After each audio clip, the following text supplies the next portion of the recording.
Hello and welcome to a brand new episode of the TraxionGG podcast, where we talk about racing games, sim racing, and racing esports. Today, we're going to get the insight into the mind of the very top of racing esports, because we're speaking to the world's first Olympic Virtual Series champion and the reigning FIA Nations Cup champion. It is, of course, Valerio Gallo, who is one of the quickest drivers in Gran Turismo history. Now, you may be playing Gran Turismo a lot, or you may not be. Either way, I think this gives some superb insight into what it takes to take your driving to the next level. We will also touch upon racing against Gran Turismo Sophy, which is the revolutionary new artificial intelligence which Valerio has challenged. So, please do listen, rate and subscribe at the end of the episode if you've enjoyed it. But for now, here's our conversation with Valerio Gallo. Ciao Valerio, how are you? Ciao, Siolola. That's as far as my Italian goes, I'm afraid. So we'll have to do this in English, unfortunately. But yes, Valerio Gallo, thank you very much for joining us on the Traxion podcast. How are you today? Thank you so much, guys. I'm really good. I'm enjoying also Gran Turismo 7. And yeah, hopefully for a new season of racing. And I'm really, really excited. Nice. Yeah, well, I think everybody out there is, not everybody, but many, many millions of players will have enjoyed Gran Turismo 7 already. And I know I'm still playing it myself, even though the review is long gone. We're writing lots of guides on the Traxion website and on the YouTube channel as well. So we thought it'd be a really good idea to speak to you, Valerio, as you are a Gran Turismo champion in the World Series, FIA backed no less, Nations Cup for 2021. And also, you've been very successful in the Manufacturer Series and the Nations Cup in 2020 as well. So basically, you're one of the quickest Gran Turismo drivers in the world, full stop. There's no argument. You're also inside Gran Turismo 7, which is really cool. So we'd like to discuss Gran Turismo 7, GT Sport, and maybe a bit of Gran Turismo Sophy as well, if that's okay. Yeah. But firstly, before we get into that, where are you in the world? Where are you based? Obviously, you're proudly Italian, but whereabouts in Italy? And is that where you're speaking to us from today? Yeah, as you can see, I'm Italian and I live in Rome. It's where I born and I still live in. And yeah, let's say my life is a mix of of Gran Turismo and also the personal real life. And because I study in the meanwhile, and yeah, I also, let's say, I'm trying to also balance the two things, considering Gran Turismo in this while has I spent a lot of time in Gran Turismo for, let's say, achieving my last results, let's say. Yeah, I see. It must be tricky to balance Gran Turismo when it's not a full-time occupation, if that makes sense. You know, it's not a full-time job, right? Thank you very much. That's interesting. So in Rome, that's a lovely, lovely part of the world. I'd love to go back sometime. Maybe now COVID's calming down a little bit, we'll be able to travel again. So I'm going to ask right back in terms of what was the first Gran Turismo game that you played? Or rather, what was the first Gran Turismo game that you really enjoyed that got you into the series? So making, let's say, a huge jump back into the past, because let's say, I feel like Gran Turismo 1, I feel like Gran Turismo 1 or 2, probably more 2 than the first one, is where I really started playing Gran Turismo, because I still have I remember having the old clips from my dad that I was playing Gran Turismo 2 when I was 3 years old. And in that clip, I was so fashioned by the game, even though I wasn't, let's say, understanding what I was playing, but yeah, in the years inside of me, I understood what I was playing and what was my passion, and I also have to thank my dad, because it's the passion that has been transferred from my dad, and it's something that I will never abandon, So yeah. How did you make the transition from playing Gran Turismo 2, for example? And obviously, as the games evolved, 5 introduced the online play, and then we had the competitions in GT Sport. What took it to the next level for you from a passion and a hobby to something that you actually want to be successful in? Well, let's say for sure the community, because the GT community is real big. When I started back in what was it, 2012? Yeah, that's like in Gran Turismo 5. I started to, let's say, make my first online racing. I was racing inside the Viper Concept Leagues, which at the time was a very big YouTuber for Gran Turismo. And then like from there, I met so many fast guys that also made me join their, let's say, group, which is now also a family for me.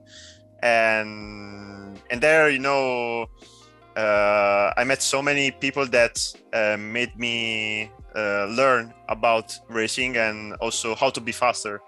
And I had like so many references to compare with, as well with myself, that I was still learning the game. And you know, I've been through GT5, GT6, that I was racing, but let's say privately. I wasn't racing internationally. When I really started to, let's say, focus on the Gran Turismo Championships, it was obviously on GT Sport, and it was I think it was in early 2019, because I missed the first 2018 championships. It's actually where I discovered about the FIA championships, because for me it was totally new. So and yeah, let's say from 2019 and so on, it's where I really started to, let's say, compete at the high levels and also to improve myself, because obviously I was racing with the most, let's say, with the fastest guys in the world, you know? I see. That's really interesting. So it all starts with like the community that was with Gran Turismo 5 online, and then keeping that going, watching the first FIA World Series and going, right, I can do that. Let's go. That's cool. I mean, and it just goes to show that if people are playing Gran Turismo 7 or still playing GT Sport with a group of friends in a community, I know I do that on a weekly basis, and I know there are many communities out there. If someone's really good in there, that can really help push them on, and then you can progress even further and also enter the FIA events which are within the game, which is another cool feature, right? Yeah. So you mentioned there, like, obviously we'll touch upon 2021 in a second. I want to touch upon 2020, because you said you qualified for the previous 2 or 3 finals before that. But 2020 for many was when a lot of people stood up and took notice of you, because that was like the breakthrough year. So I think Miyazono won everything that year, but you were second in the Nations Cup and I think 4th in the Manufacturer Series, correct? And yeah. There were some really good results. You won races as well within the World Finals. How was that year for you? And then how did you take another step up for 2021? Did those results of nearly winning inspire you even more?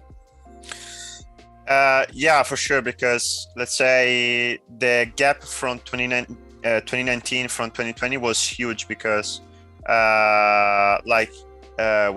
I noticed that like I won the Manufacturer Series in Europe and becoming a vice European champion in Nations Cup before the World Finals.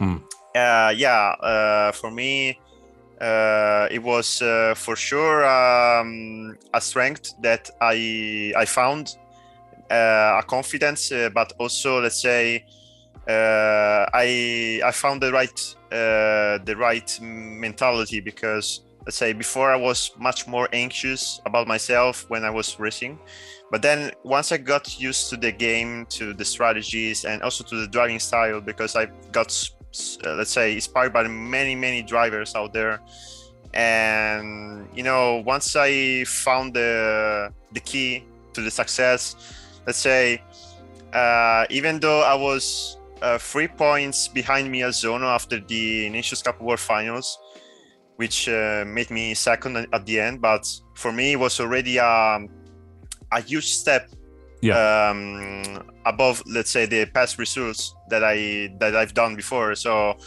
for me it was totally a change, and I also knew that the next year I could also maybe become the champion, but I had to really believe myself first, and that's what I did in 2020, because I was really trying to improve every little thing of myself, but also trying to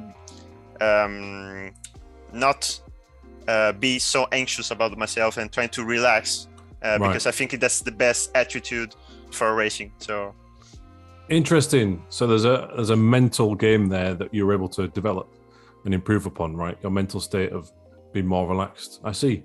And I think lots of drivers at the top or the pinnacle of racing esports will also say something similar, like the mental preparation. There's one thing being quick, but then there's being calm under the pressure, right? Yeah. Moving to 2021, and before the FIA Gran Turismo World Series, there was the first ever Olympic virtual series event, time with the confusingly titled 2020 Tokyo Games, even though it was in 21, right? Anyway, let's not get bogged down in that. You won this event, so you're an Olympic virtual champion. How did that feel?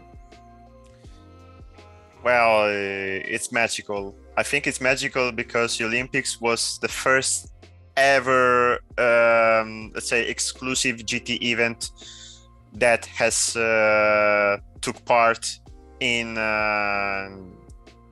all this time. Because in the end, the Olympics was for sure the most special event to race, because obviously it's not like the traditional Gran Turismo championships, and even for us it was a good occasion to show our racing to all the fans, to all the motorsport fans.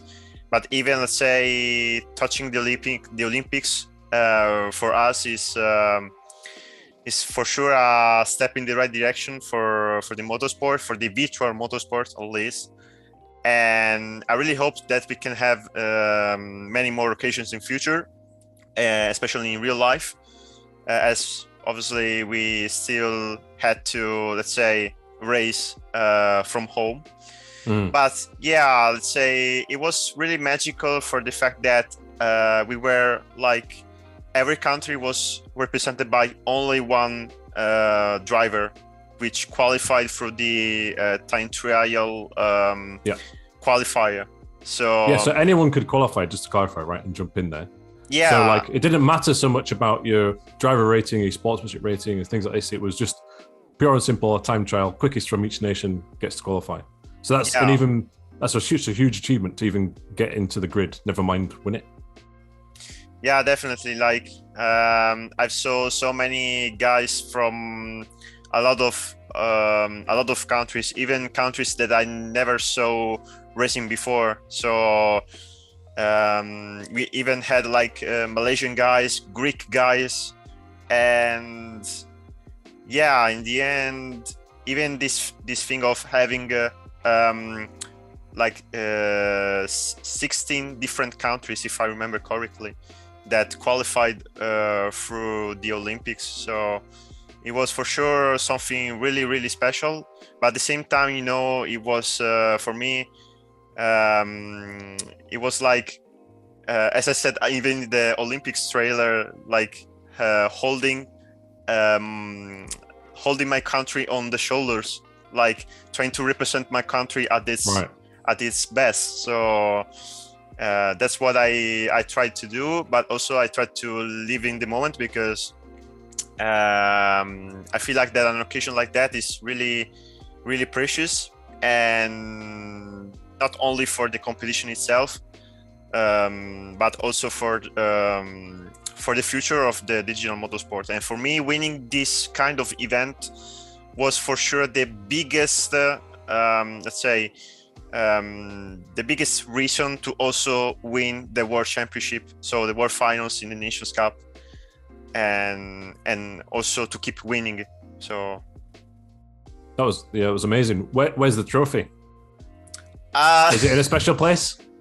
I mean, I don't have it right now, but no, it's that's okay. Like in the other room, and it's like in a cabinet? Finally, actually, there's something funny of it, because once I collected all the trophies that I received thanks to Gran Turismo and also the Olympics, like I couldn't place even one of the trophies in my room, because my room is so small, and and for me it was, let's say, such a sad thing, because in the end I finally found a place for them, and which I made a post on the social medias about that, and I was really happy, because I had to still receive the last trophies, and when I received them and also found a place for them, I was like, oh damn, how much I made for this game.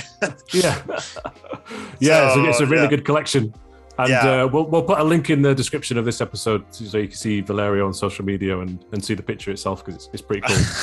And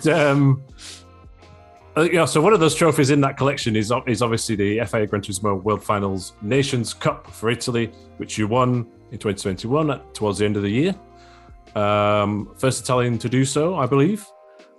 Yeah. Talk me through how the World Finals went for you, first of all.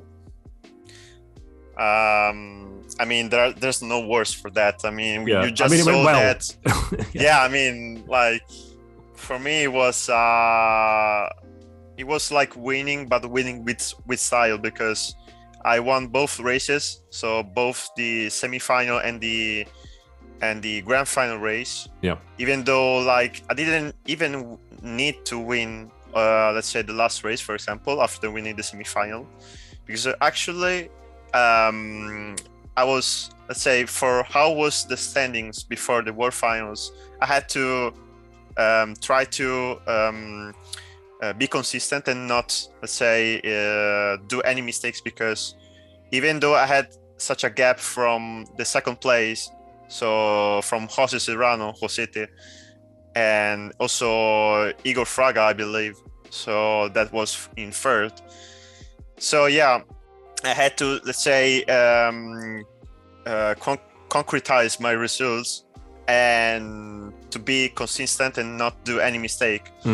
And so even if I didn't need to win, but in the end I wanted to win with style, because in the last race, when I got caught by Baptiste Benoit and also Takuma Miyazono, that were on another strategy, and also they were, let's say, risking everything to gain points compared to me.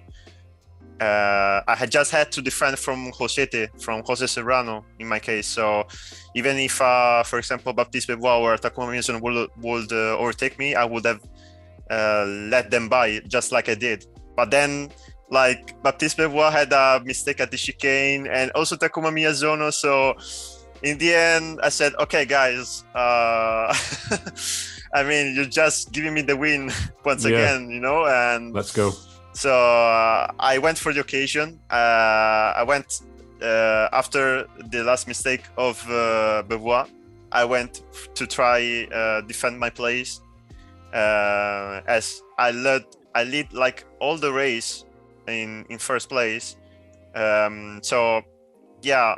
In the end, I tried to, let's say, take to the end all this race to the first place, and in the end, I wasn't even believing what I did, because it was the World Finals.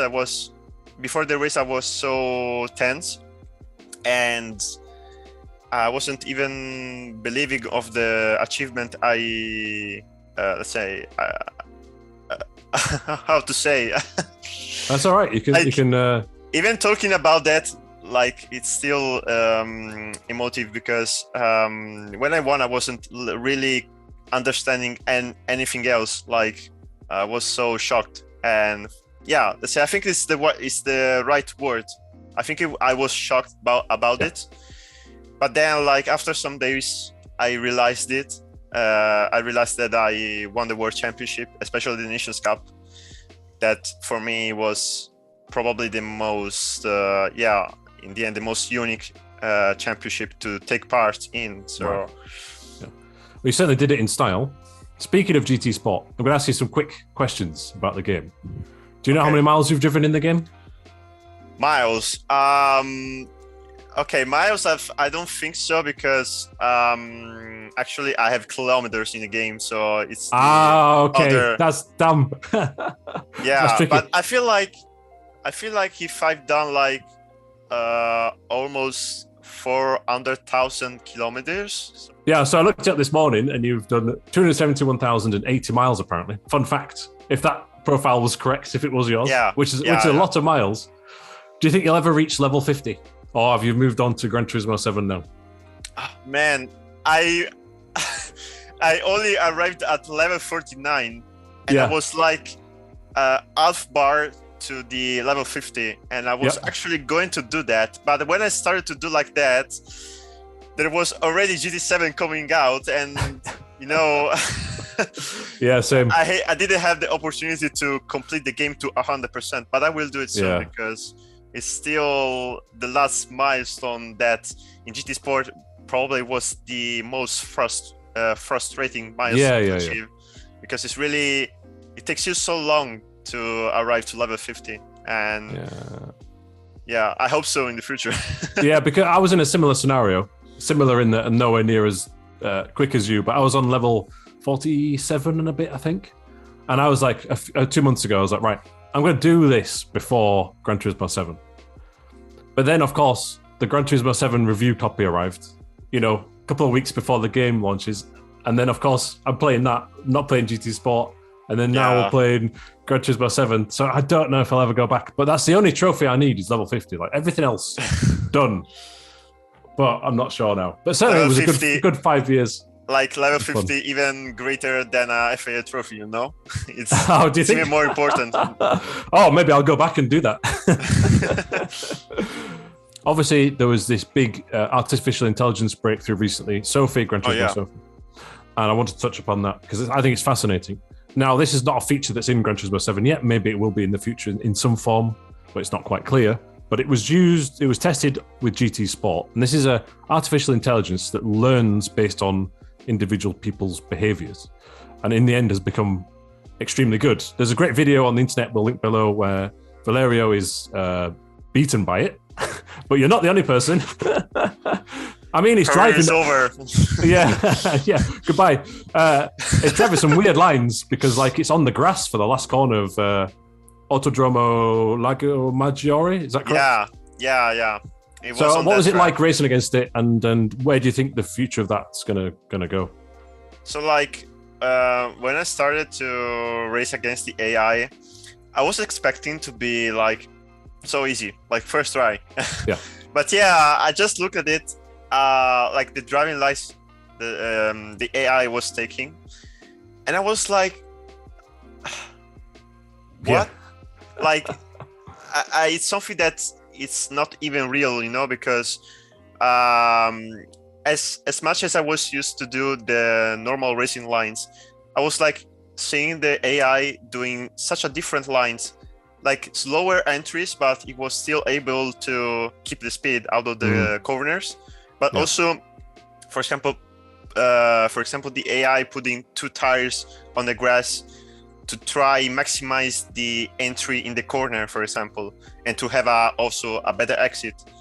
And that was really shocking. Like the AI able to be pushed at its very limit, and it's something that for sure it's revolutionary for Gran Turismo, for the Gran Turismo series, as we know that in the past Gran Turismo the AI was, let's say, it was pretty weak, I would say, because the cars were really clean and also slow, and so it was pretty easy to beat. But having a AI like that can understand your behavior and also adapt to your behavior, like defending or attacking you, or also like for example, I saw that once the AI overtakes you, it takes you, like, he cuts your line to be able to not give you the slipstream. Right. So it's a very smart AI, and that's a really good feature, because I feel like many Gran Turismo players can also learn by the AI, by a faster driver, because there's us that we can learn about the game, but there can also be like the AI, so Sophy, and it's a really good feature, and I think that many people would also learn to get faster against such a difficult AI. Yeah, I think like it's still in its nascent stages, right? Publicly, it's not been seen running in Gran Turismo 7 at all. But in one of the presentations, the game's lead, Kazunori Yamauchi, he was saying how it could be maybe used as like a driver training tool or something like this. It seems like a hypothesis more than a reality at the minute. But to watch the video where you're competing against it is one thing. By the way, I will give you credit for the first half of the lap. You are ahead. So that, you know, yeah, it's just that final sector. I feel like that I was probably the closest guy to the AI because there was also Igor Fraga, Emily Jones that tried to beat the AI. Also, the Japanese guys that made the race against the AI. They had a race. Yeah, that was fascinating. Yeah. Yeah, and you know, actually watching that race, it felt like a world tour. You know, it felt like they were racing against humans, even though it was Sophy, the artificial intelligence. So in a race, Sophy acts very aggressively. It's like, no, I'm going to win. I'm going to take your line. But that's the ruthlessness you need to win a World Series, right? I think, or a leading esports championship. So it has that built in. But obviously, I think, and I could be wrong here, but I believe it will learn and improve based on individual drivers, right? So if I was doing it, it wouldn't be anywhere near as quick as it would be against if you were doing it, I think. But we'll have to see how it plays out. Anyway, it's cool that you got to try it. Yeah.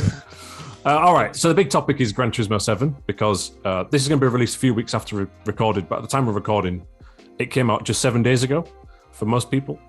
Are you having fun? Well, ton of fun. It's a Gran Turismo. It's a serious Gran Turismo, and it's the Gran Turismo I learned to play in the past. And having the carry mode, the single player mode, having to collect the cars and modify them, and many other things that makes the game not just a racing game but a global let's say motorsport celebration. Because for me, every time I play this game, it's like a car festival, Yeah. And also like a showroom of all the best cars in the game, and also an encyclopedia, should I say that? Encyclopedia. Yeah, it's like something that really, it's a game that really educates you for getting into the motorsport world. So that's what I feel like about GT7 right now. Yeah, I would agree with that. It's definitely an educational experience. And I personally find it quite enjoyable trying to collect all the cars. Although the way the used car dealership and legend car dealerships work at the minute, we're going to be playing it for some time before they're all available. Yeah. Which is kind of the appeal, I think. That's the whole. Yeah, I feel like. Oh, okay. I feel like that this game really wants you to keep playing the game to also see how dynamic this game is.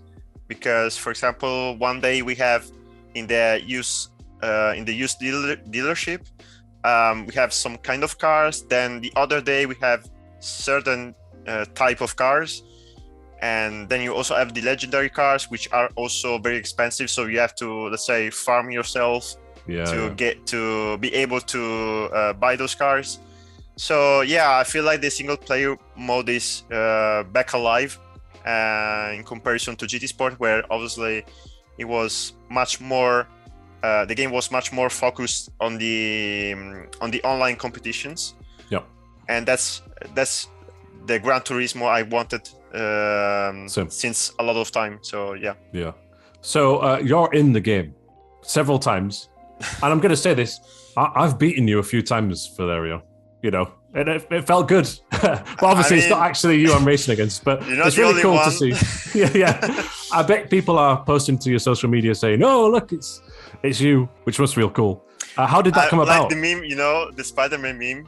You. Oh yeah. You. No, it's you. I mean, man, it's hilarious, but at the same time, it's like I realized a dream from since the childhood. Like I've switched from being a casual player of the game to being featured inside the game. That's really insane, And when I think about it, and when I also see myself racing, like I don't even think it's myself. like who's the real me? Yeah.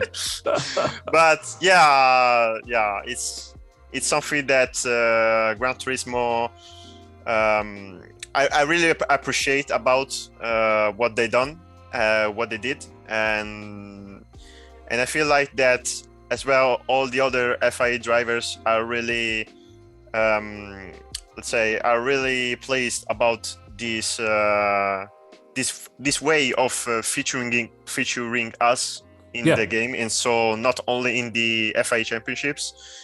So yeah, it's a goal. It's a really big goal, and I hope that also many other people can have the same occasions.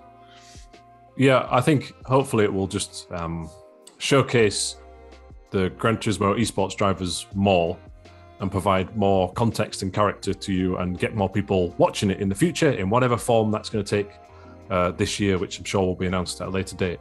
The physics are quite different in Gran Turismo 7 to GT Sport, so you're going to have to be almost relearning most things, right? Like it's a completely different process. Yeah, I feel like that we made such a like from Gran Turismo Sport to Gran Turismo 7, there's such a difference. Like at first I felt like there wasn't going to be such a difference, but in the end we had, for example, an understeering physics in GT Sport, which now in GT7 is totally the opposite. It's very oversteery. Like you can feel more the difference between the road cars, which are undrivable at times, but I feel like it's the best way to, let's say, show off the driving style of the cars, of certain type of cars. Because, for example, we have the racing cars. Like the racing cars are so good to drive. You really enjoy them while driving. But yeah, for example, the road cars. Yeah, sometimes. Well, it depends. Yeah. Sometimes you have big momentum, like in the corners, and for example, I saw in the license test that there were some muscle cars, and also in the missions, and yeah, you have to be difficult. You have to be so gentle in the inputs, because what I felt like is that even if you go, for example, half input on the throttle, the car will still spin. Yes. And something that in GT Sport you could give, for example, 3/4 of throttle and the car will still grip. Yeah, right. So it's definitely more challenging physics, but it's actually also fun to learn, because I'm for the oversteer for myself. So even though I was used to the let's say GT Sport physics, which were understeery, but I quite enjoy more this kind of physics. So yeah. Well, I have a colleague who was struggling with some of the muscle car tests in Gran Turismo, the cafe in Gran Turismo 7.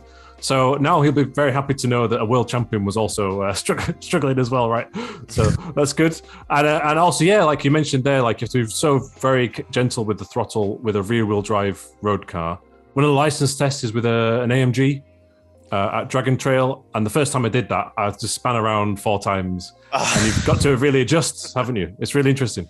But it's a challenge. Me, I think for me it was like the big long corner on the right of Willow Springs, like the long right hander of Willow Springs towards the end of the lap. Yeah. And that was probably the most frustrating license, because the car was keep drifting. It's very difficult to work out the line around that corner, isn't it?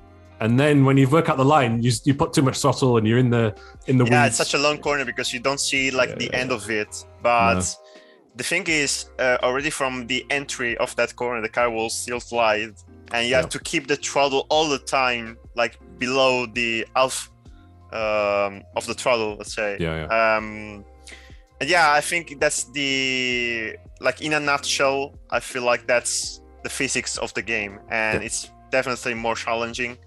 And I feel like that in this way also many more guys can also still learn about the driving style, because in comparison to GT Sport, I feel like there's much more gap of learning here in GT7 than it was in GT Sport.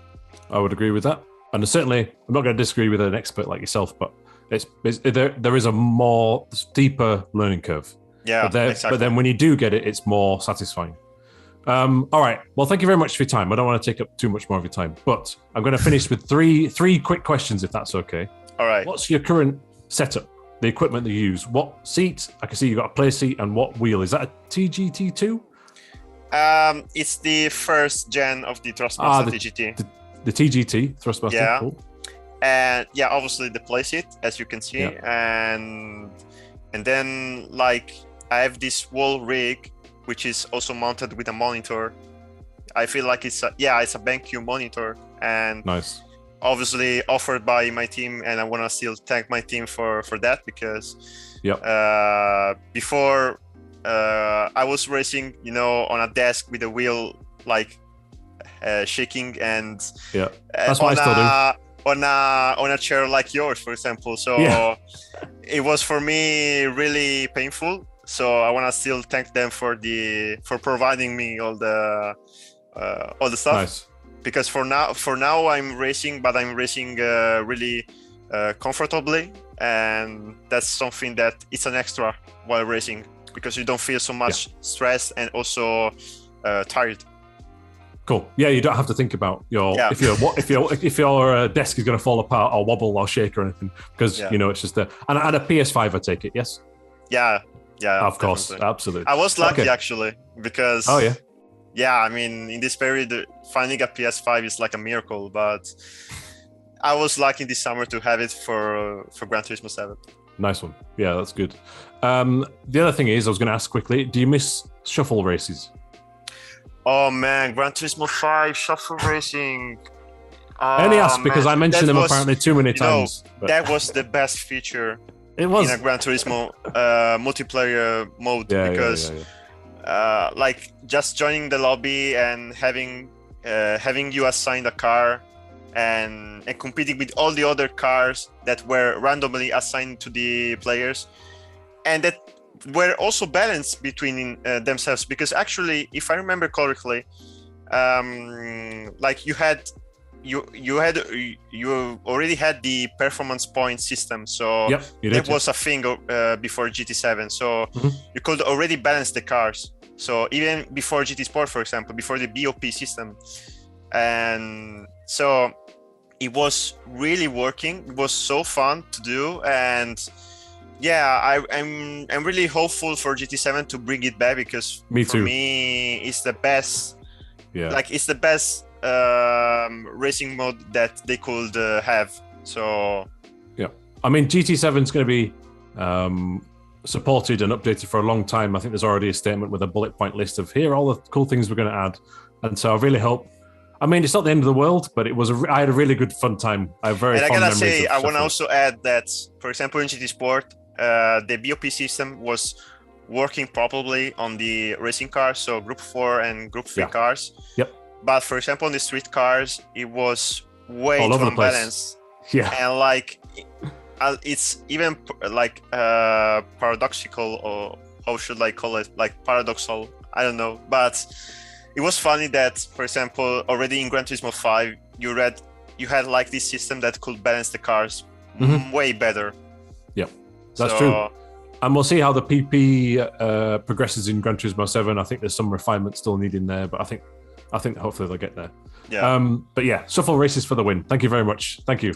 That means a lot. Guys. That's okay. So one last question: if you were to name one car or one track that's not in Gran Turismo 7, what would it be? I feel like, for example, in the Group 2 cars, we could add probably the Honda NSX JGTC, like the mobile one, or nice the Takata NSX, because they were my most favorite Hondas back in GT4, for example. And I also have some cars like hypercars, for example, that I really love. I'm so fan of the Saleen S7, for example. Oh yeah, nice. also the Volkswagen W12 Nardo. That Oh yeah, that's cool. Probably for me were the most favorite cars to have in the game. And I feel like also the Escudo has to be in GT7 once we get new DLCs. I feel like the Escudo has to be there because it's such a legendary car. Yeah, a lot of people think of Gran Turismo when you see that car.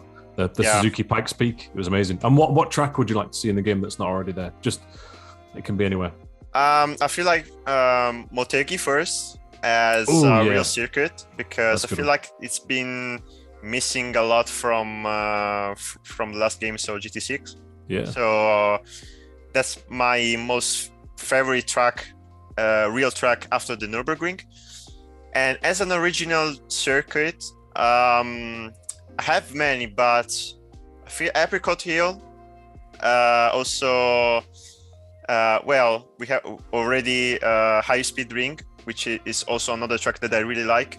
But I would say probably El Capitan, or also the street circuits. Like there were some street circuits like Cittadaria, which is that really tight track that goes uphill and then goes downhill, and it's so tight. It's probably the tightest track that was in GT4. Oh yeah, right. Yeah, it's like through a village. Yeah, exactly. It's a village you go first. That was a cool one. Yeah, and you can't go side by side there though. Yeah, there's like then when going back, there's like an arch that takes you inside a road, which is very tight. And it's a track that I, for some reason, even if it was crazy, but I really liked. So same. Yeah. That was a deep cut. That was in GT4, wasn't it? And was it in Prologue as well? Yeah, that was a brilliant circuit. Good shout. Cool. And also, like when watching, for example, the world records about that track, it's just insane how they could do a world record on. I've not seen those. I'll have to check. Are they on YouTube? That's gonna waste my evening watching some world records. Yeah, I think that's the pinnacle of the Gran Turismo world records, in my opinion. Nice. So. Oh, okay. I'll have to check those out. Well, Valerio Gallo, thank you very much for your time. It's been a pleasure to talk all things Gran Turismo, and very best of luck with the season ahead. Grazie ragazzi, and thank you so much for having me in the podcast. See you soon. Well, thank you for joining us there for our conversation with Valerio. I hope we've gained some insight into what it takes to be at the very top of racing esports in the world of Gran Turismo. And I hope you've been enjoying Gran Turismo 7, or maybe you're not enjoying it. Let us know in the comments either way on YouTube if you're listening or watching there. If you're on Spotify, please do follow and leave a star rating in the mobile app. If you're on Apple Podcasts, please do subscribe and leave a review there. They're very small, trivial things that might take 2 minutes, but they help us to get more guests on, like Valerio, on the podcast, which is a big help for everybody. Next week, we're going to be speaking to David Brabham, as in the David Brabham, the Le Mans winner, and he's started this Brabham esports team, and also his Brabham road cars are in some video games, so there's a crossover there, so please do tune in for that. As ever, keep it pinned.